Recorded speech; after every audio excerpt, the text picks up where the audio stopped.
Hello there everyone, this is I am Mark 3 and welcome to a game called Starsector. And also welcome to, I think, like my 4th attempt recording. Yeah, I've had a few issues.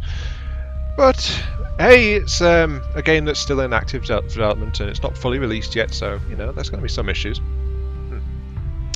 Now, I bring this game to you guys because it was recommended by a certain someone called Damadoc, who you may have noticed I tend to stream with on a fairly regular basis.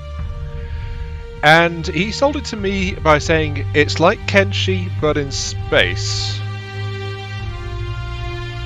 Dramatic flair in the music. But that's partway there. There's definitely some similarities, but there's a lot of differences as well. But Starsector is basically you go around and try to survive with what you've got. I think the Kenshi similarity is you are nothing special. You are definitely nothing special. You're a pilot just like anyone else trying to make your way in this cruel, cruel universe. And if you get, well, there's every chance that you're going to get blown to pieces if you're not careful. So, yeah. And most of the time, if you get blown to pieces, it's probably because of something you did, more than anything else. No special snowflakes here. Let's see. I will pick. Well,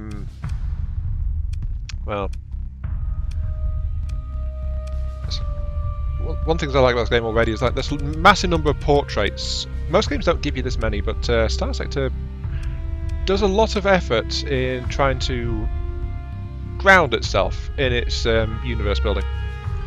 And I am, of course, I am Mark 3.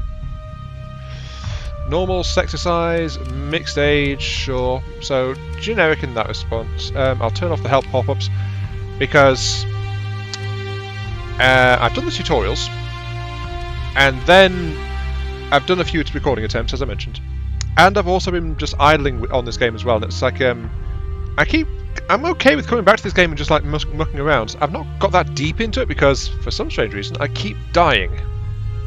So yeah,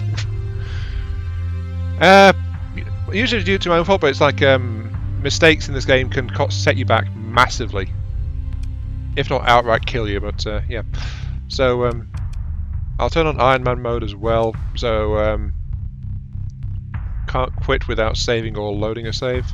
So you can't quit without saving or load a save whilst in the game. In other words, no do-overs. So yeah, we're going to take this run and we're going to see how far we can go.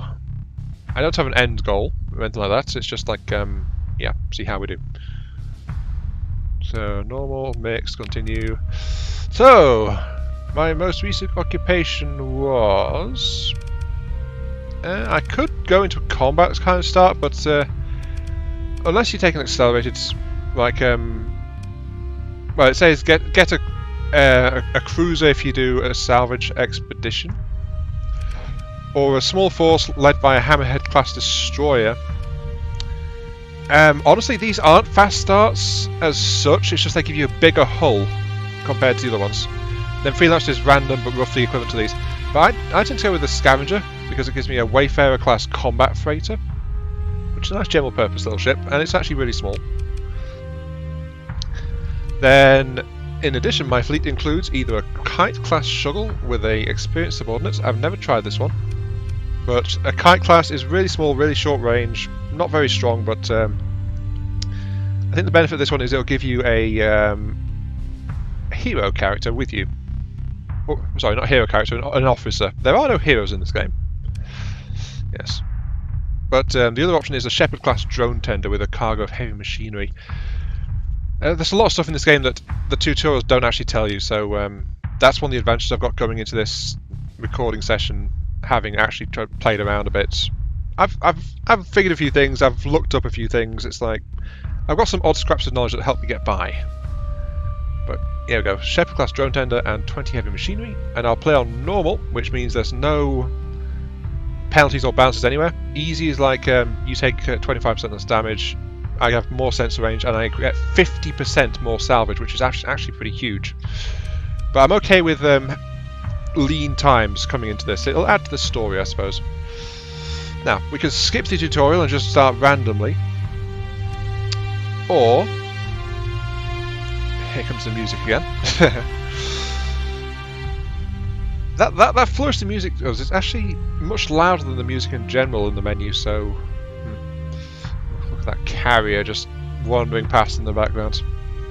Tasty ship, that. Yeah, sleek and high-tech and all that jazz. Right, yeah, the tutorial actually gives some storyline, but the overall storyline in this game isn't finished, so it's very much like... it's kind of like in that respect as well. That you start out and... well, I guess there's a few quests you could call it, but then beyond that it's all like procedurally generated as the universe evolves around you. So here we go, right. It takes a few months and we pop in, it's like you wake up, there we go. Fleet's in the middle of nowhere, critically low on supplies. If you don't acquire more supplies, your fleet will suffer through slow but ultimately fatal decline. So it starts you off with the fact, yeah, you need supplies, you need fuel. There's a few things you need just to keep the lights on, basically. That's it. Fortunately, there's a debris field nearby. Move up to it and use your scavenge ability to search for useful cargo. Possible to scavenge the same debris field multiple times, but there is a diminishing returns and increased risk with each attempt. Only scavenge once here. So this tutorial unlocks the abilities one by one and makes sure we know what's going on. Honestly, I'm going to find it useful because I think it's a good idea to make sure I've got a refresher before I start piling in on a full-fledged recording session. Make sure to take all supplies and valuable cargo, but feel free to leave the cheap and bulky metals behind. Get your fleet moving, click on empty space in the direction you want. So okay. There is right mouse, which gives you like a stretch cam in the direction, but so I can see there's the thing. Left mouse is the one you want to move around. And here we go. If we look on the minimap down there, three X marks the spots is the debris field. Now you can also see like there's random sensor contacts floating around in this floating pile of scrap as well. So we're here, scavengers lit up, we hit it. Stable orbit relative to the debris field. The field appears stable and will not drift apart anytime soon. That means it is a long-term enduring one. Long-range scans indicate it's likely green. Something value can be found inside. Indicates there's some easy pickings to be had, and the risk of acquiring during a salvage operation is low. Also green. As the risk increases, you risk the equipment you use to salvage, which is in the form of heavy machinery. You saw because I picked a Shepherd drone tender at the start, I got 20 extra heavy machinery. But you also lose crew as well, and crew keep your ship operating. So, yeah, you want to risk it. Well, risking can be helpful, but it also hampers your resources as well. There's also this as well. I don't have enough crew, I don't have enough machinery, so my scavenge effectiveness is actually really low. And the debris field is only like a 0.5 density rating as well, so that also affects it as well. Cutting anything I could get in half. So begin salvage operations. And even though it's low risk, I still lost 1 crew and 3 heavy machinery anyway. Oh dear. Well, yeah, there's some pickings to be had here.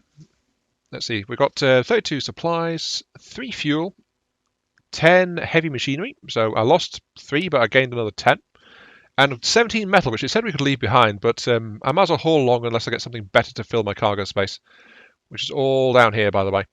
White is my fleet's total cargo space, blue is my fleet's total personnel capacity, and orange is my fleet's total fuel capacity. I can go above these numbers, but it inflicts a supply drain, because this is total supplies here, and it drains at this rate depending on ships and their condition and if they need repairs and all that kind of stuff. So that's the stuff tutorial wanted me to take. I've got plenty of space, so I'll just grab the metal as well. So I've got that long. Confirm, continue. It said salvage once, but I could salvage again if I was so inclined.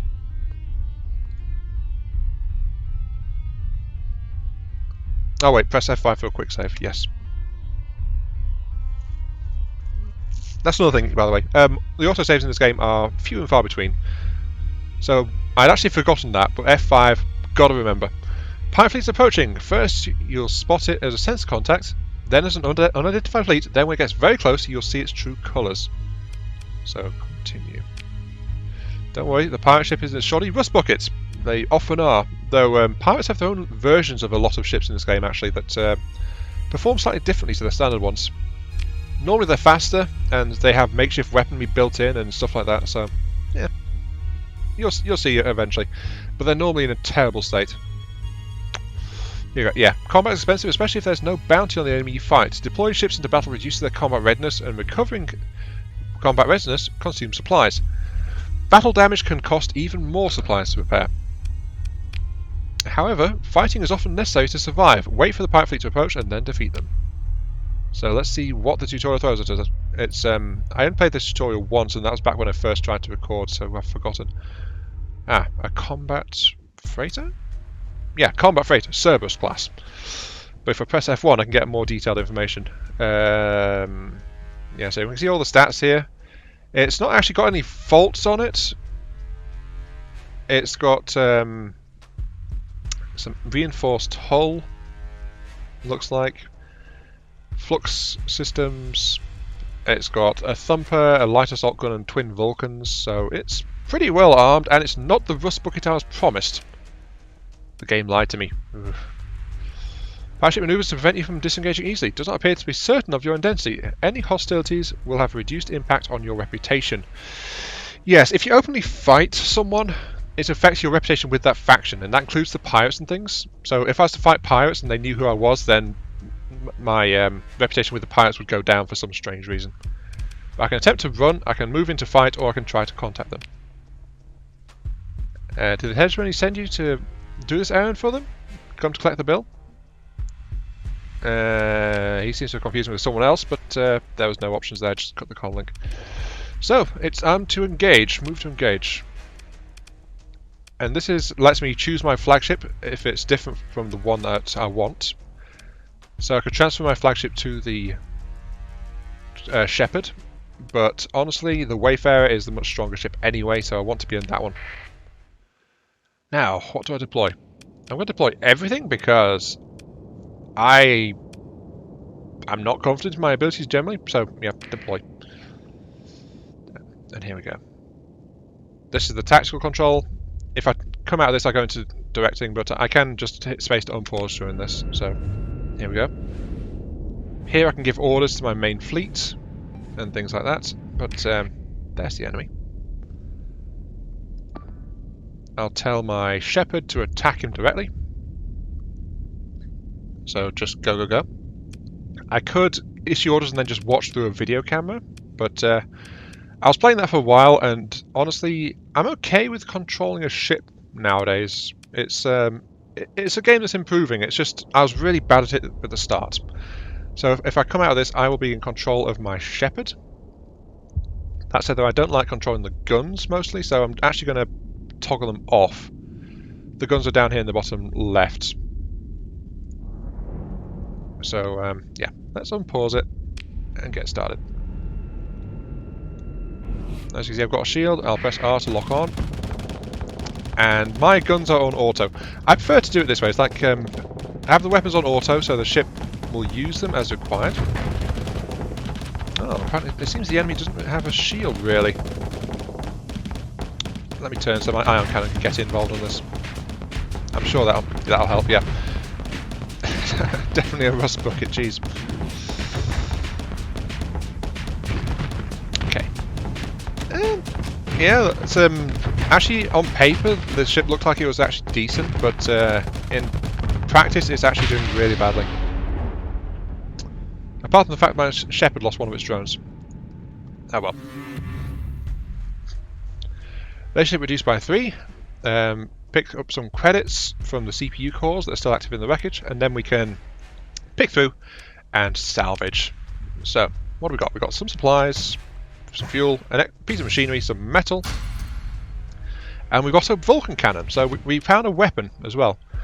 Notice, by the way, supply use has jumped massively. That's because we used some combat readiness, though I don't think we took any damage.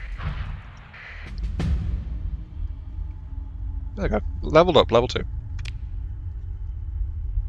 Just checking the map here. No, that did not spawn a debris field. The battle was too small.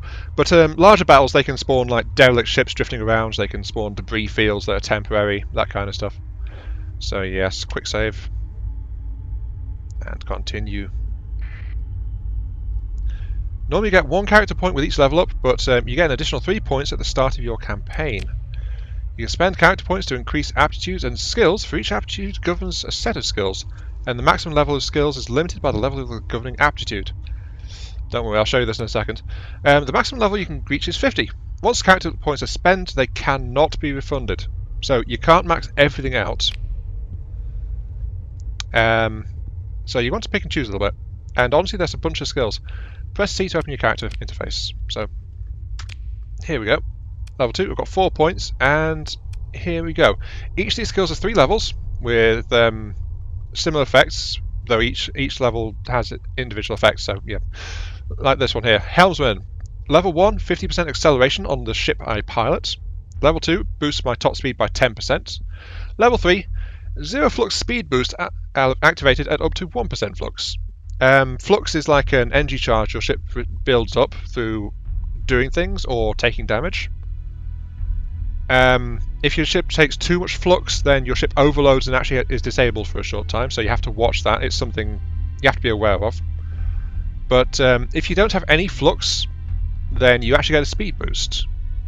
And this skill, if I was to max it, gives a bit more leeway in where I get that speed boost when moving around inside a battle.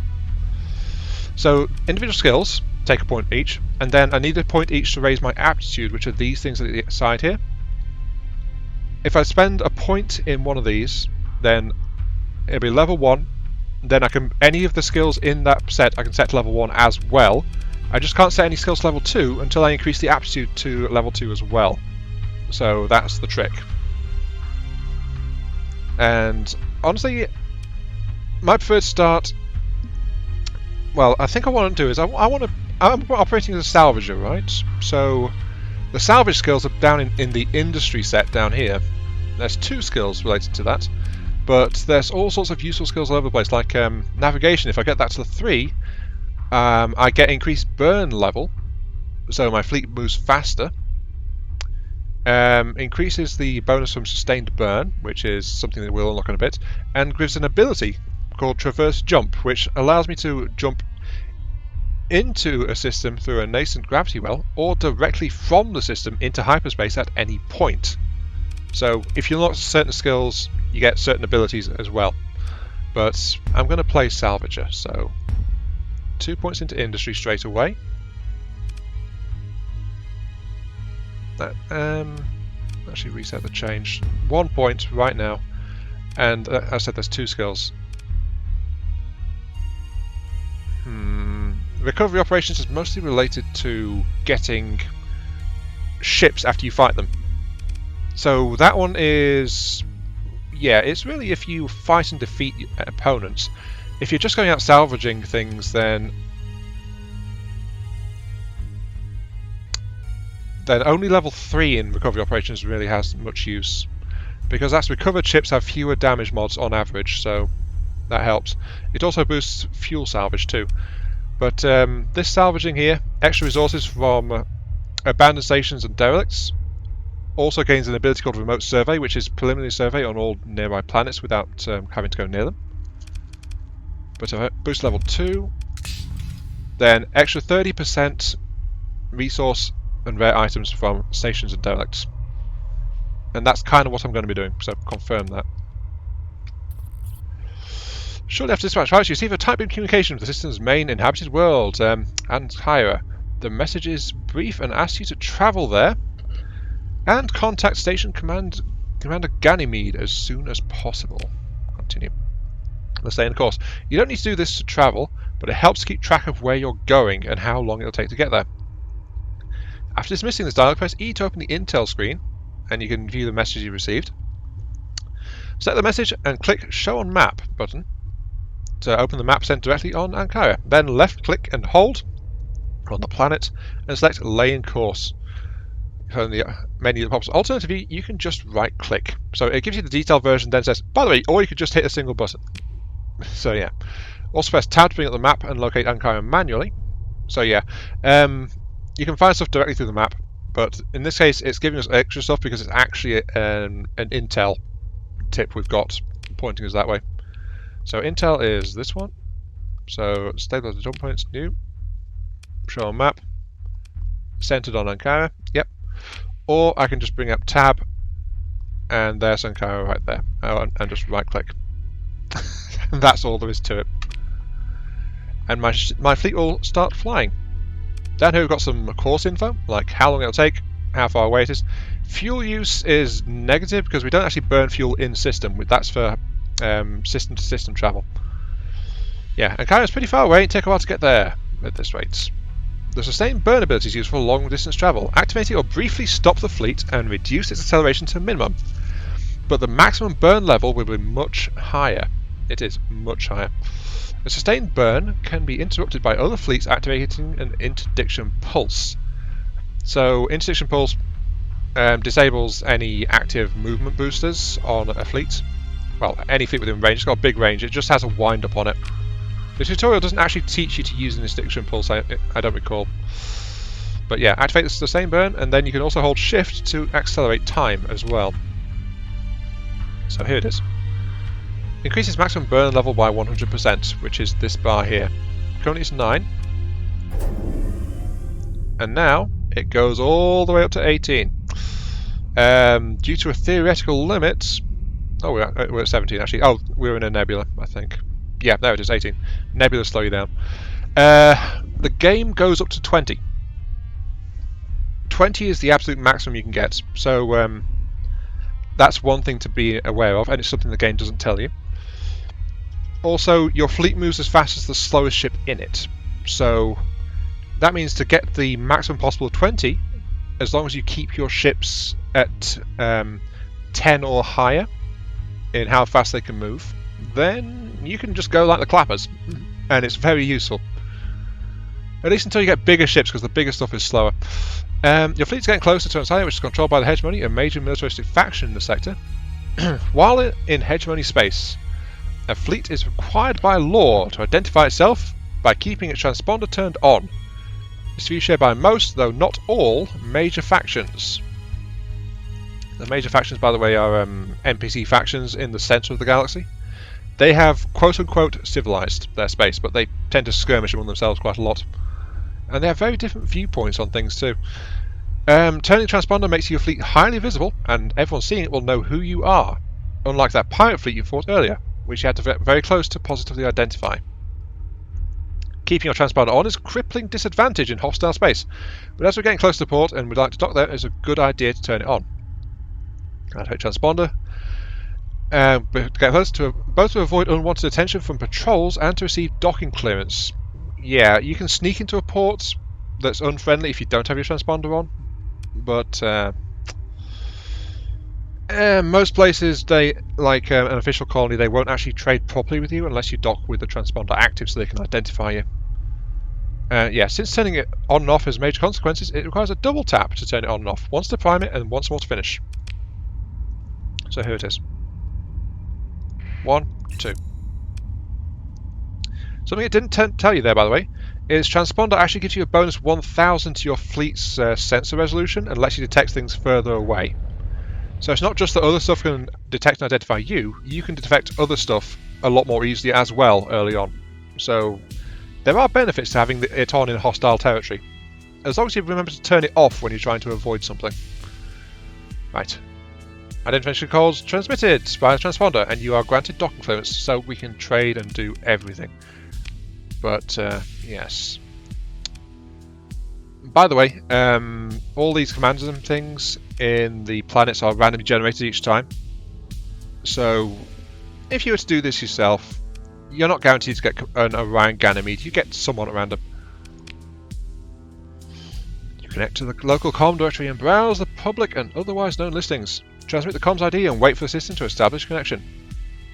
Your connection request is accepted surprisingly quickly, given the citizen has many responsibilities. Ah, you've come. Excellent. As you're well aware, recently... Well, I suppose we can skip that part.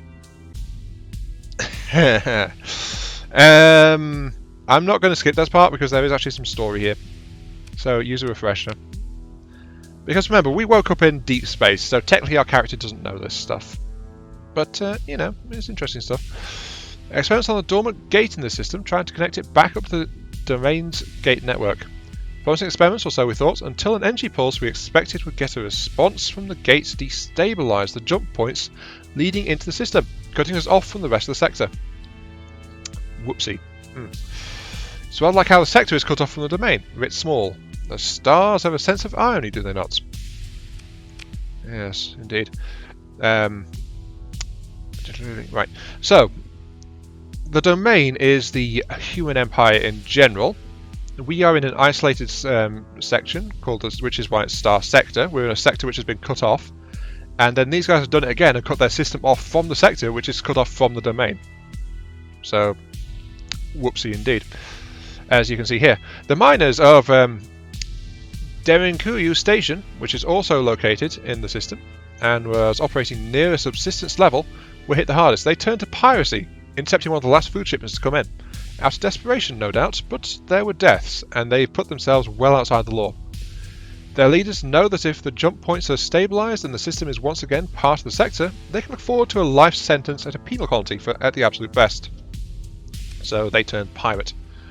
So, where do I fit in? Meister's pirates are guarding the jump points, preventing us from gathering recent readings and coming up with a way to stabilise them. We do have a security detachment that could handle their forces, but they're tied up defending Ansira. So, yeah, these patrol fleets around here, they're very pretty, but they're just going to be sitting there looking pretty. They're not going to go and do the thing. The pirates are too much for you to take on, but fortunately you don't have to. We've got an agent on Derinkuyu Station who was able to gain access to the recent sensor readings from the ships guarding the jump points, but they have not been able to get a long-range comm array to send the data to us. That's where you come in. Head to Derinkuyu and retrieve the data from the agent, then return here. Yeah, why me? Why me? I'm just a random person who woke up from cold sleep or something. Why not? Yeah, perfect thing there. Not exactly spoiled for choice, and you've shown some ability to handle difficulties. I shot one ship that didn't have a shield. It's not going to be a milk run, that's for sure. And then relationship improved by 1 point, and relationship with this particular person improved by 2. This is one of the advantages of doing this, by the way. The tutorial, you get some extra stuff from it, and you get some relationship improvement as well. So there are benefits to doing the tutorial and learning it, though it's easy enough to just jump in as well if you're actually sure in what you're trying to do. Right, what's the plan? First off, make sure to turn off your transponder once you undock. I instructed the security detachment not to give you any trouble about it. Yeah, normally if you turn it off when you're right next to them, they'll just come and investigate and then shout at you a lot. And maybe shoot at you as well. Yeah, usually just shouting though, unless you've been a very naughty boy or girl. If you're unlucky, the pirates may even think you're one of their own and let you approach without any trouble. Still, it makes sense to go dark as you get closer to make sure they don't get too good a reading on your sheep. Oh, my sheep? My sheep will infiltrate the pirate station. Yes. On the fleet. I don't know why I read sheep there. I'm sleepy. Right, and if they do notice me, then you're in trouble. Activate emergency burn to get out there, lose them, and then come back around and try again. Don't e-burn unless you really need to, though. It's hard on the ships and will cost you more supplies to recover from. Eats up a good chunk of fuel as well. So, emergency burn is not as effective as sustain burn. I'll go into that in a second. Yep, and all fine and dandy. Okay. So I can turn off our transponder. I said that does boost our ability to detect stuff, but actually, no. Let's go to the debris field up here. So emergency burn, not as fast as a sustain burn, but it doesn't have the delay when you start up, and it doesn't hamper your turning, which sustain burn does.